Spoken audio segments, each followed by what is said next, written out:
اعوذ باللہ من الشیطان الرجیم، بسم اللہ الرحمن الرحیم۔ سوچ بحرانیہ کے ساتھ میں رانیہ، امید آپ سب خیریت سے ہوں گے۔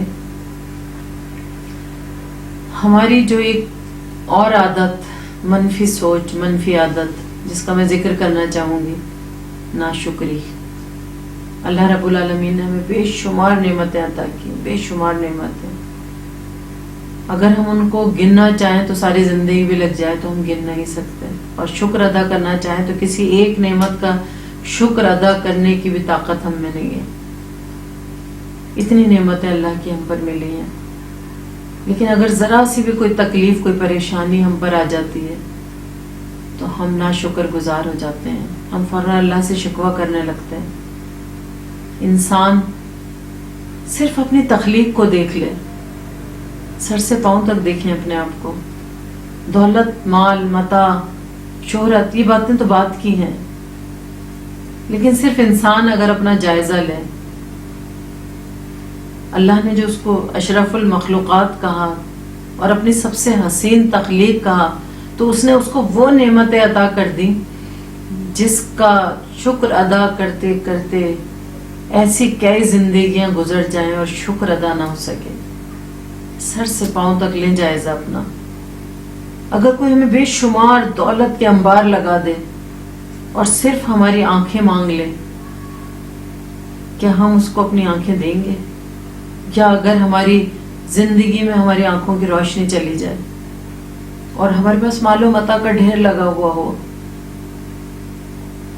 ادا کرتے ہیں ہم شکر ان آنکھوں کا جن سے اللہ پاک ہمیں اپنا گھر دکھاتا ہے، اپنے حبیب کا روزہ دکھاتا ہے، جس سے ہم قرآن کریم کا مطالعہ کرتے ہیں، جس سے ہم دنیا کی نعمتوں کو دیکھ رہے ہوتے ہیں، جس سے ہم اپنی اولاد کو دیکھ کر دل کو ٹھنڈک دے رہے ہوتے ہیں۔ یہ آنکھیں کتنی بڑی ہمارے لیے نعمت ہے۔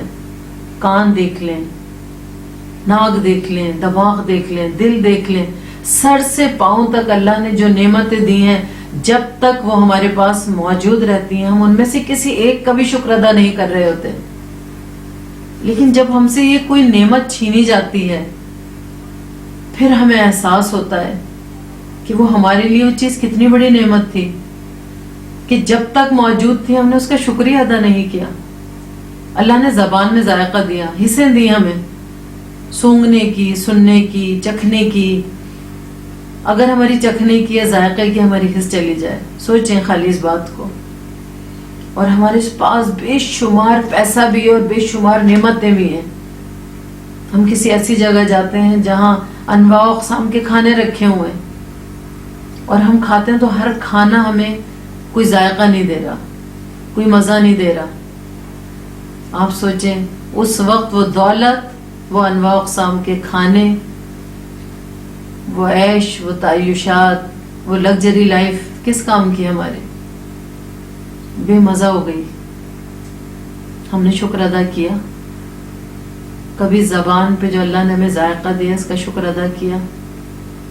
ہم ان چیزوں کو کاؤنٹنگ میں نہیں لا رہے ہوتے، ہم سوچ بھی نہیں رہے ہوتے کہ یہ دیوی اللہ کی نعمت ہے۔ ہاں، اگر ہم میں سے کسی کے پاس مال و دولت کم ہو اور کسی سامنے والے کے پاس زیادہ ہو تو ہم ناشکری پہ آ جاتے ہیں کہ اللہ پاک تو نے اس کو اتنا مال و متاع عطا کر دیا اور ہمارے پاس اتنی کم دولت ہے۔ اگر کسی کا گھر کرائے پہ ہو اور کسی کا بہت شاندار گھر ہو یا گھر چھوٹا ہو، ناشکری پہ آ جاتے ہیں کہ مولا اتنا بڑا گھر تو نے اس کو عطا کیا، مجھے کیوں نہیں دیا گیا؟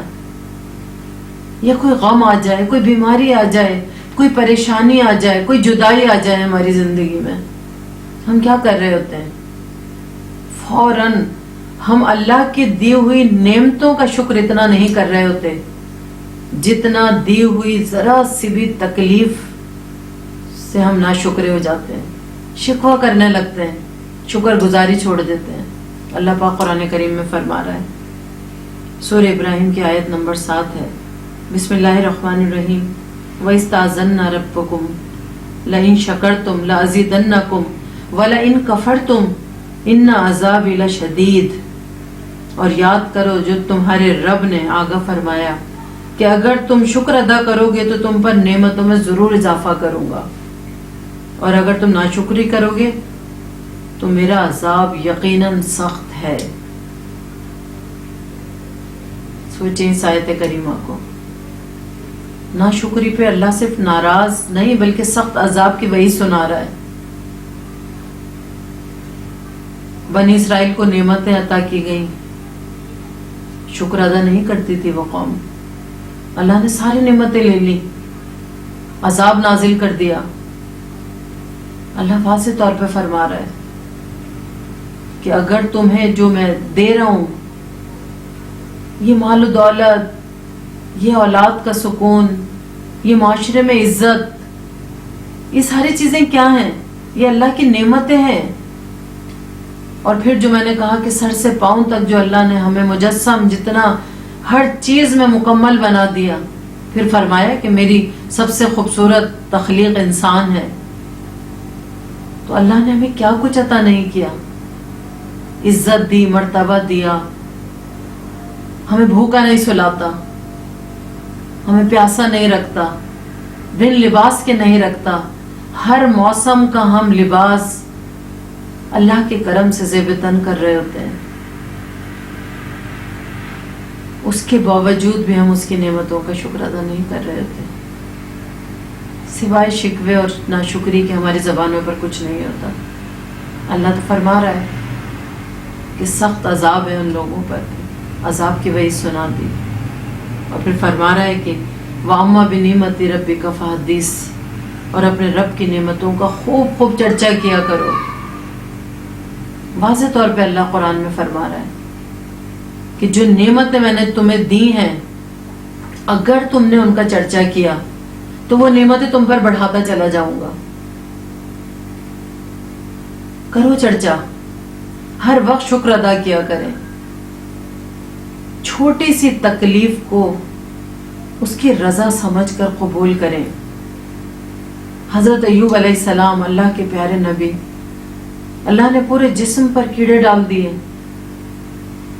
اس کے باوجود شکر کا عالم دیکھیے حضرت ایوب علیہ السلام کی. جب سارے لوگوں نے آپ کا ساتھ چھوڑ دیا سوائے آپ کی زوجہ جو آپ کی خدمت میں لگی رہتی تھی، حضرت ایوب علیہ السلام اس وقت بھی فرما رہے ہیں کہ مولا شکر ہے کہ تو نے میری زبان کو سلامت رکھا ہے کہ میں تیرے ذکر سے محروم نہیں ہوں. یہ ہے شکر والوں کی شان. کربلا میں 72 تن قربان ہو گئے، 3 دن پیاسے رہے، بھوکے رہے. کس طرح اللہ کی راہ میں شہید کر دیا گیا. کوئی شکوہ نہیں. چھوٹے چھوٹے معصوم بچوں کو اللہ کی راہ میں قربان کر دیا گیا. کوئی شکوہ نہیں، کوئی ناشکری نہیں. اللہ کی رضا کو مقدم جانا، اپنے چھوٹے چھوٹے مسائل کو، اپنی چھوٹی چھوٹی تکلیفوں کو صبر کے ساتھ برداشت کرنا سیکھیں، کیونکہ اللہ کو صبر کرنے والے پسند ہیں، اس کی نعمتوں کا چرچا کرنے والے پسند ہیں، اس کی نعمتوں کا احسان ماننے والے پسند ہیں. اور جب انسان تکلیف میں، پریشانی میں، مصیبت میں اللہ کا شکر ادا کرتا رہتا ہے تو اللہ تعالیٰ اس کو اپنی نعمتوں کو بڑھاتا چلا جاتا ہے، اضافہ کرتا چلا جاتا ہے. دین اور دنیا دونوں سنور جاتے ہیں. اللہ تعالیٰ ہم سب کو شکر گزار بندوں میں شامل کرے، ناشکری ہمارے اندر سے نکال دے. اپنی چھوٹی تکلیفوں کو جو ہم بڑا محسوس کرتے ہیں اس کو بڑا محسوس کرنا چھوڑ دیں.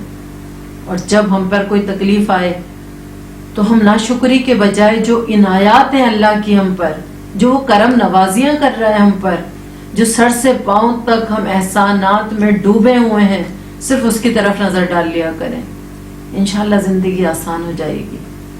اللہ تعالیٰ ہم سب کو ناشکرہ نہیں بلکہ شکر گزار بنا کر اللہ کا پسندیدہ اور حضور نبی کریم صلی اللہ علیہ وسلم کا پسندیدہ امتی بنا دے. آمین. بہت شکریہ.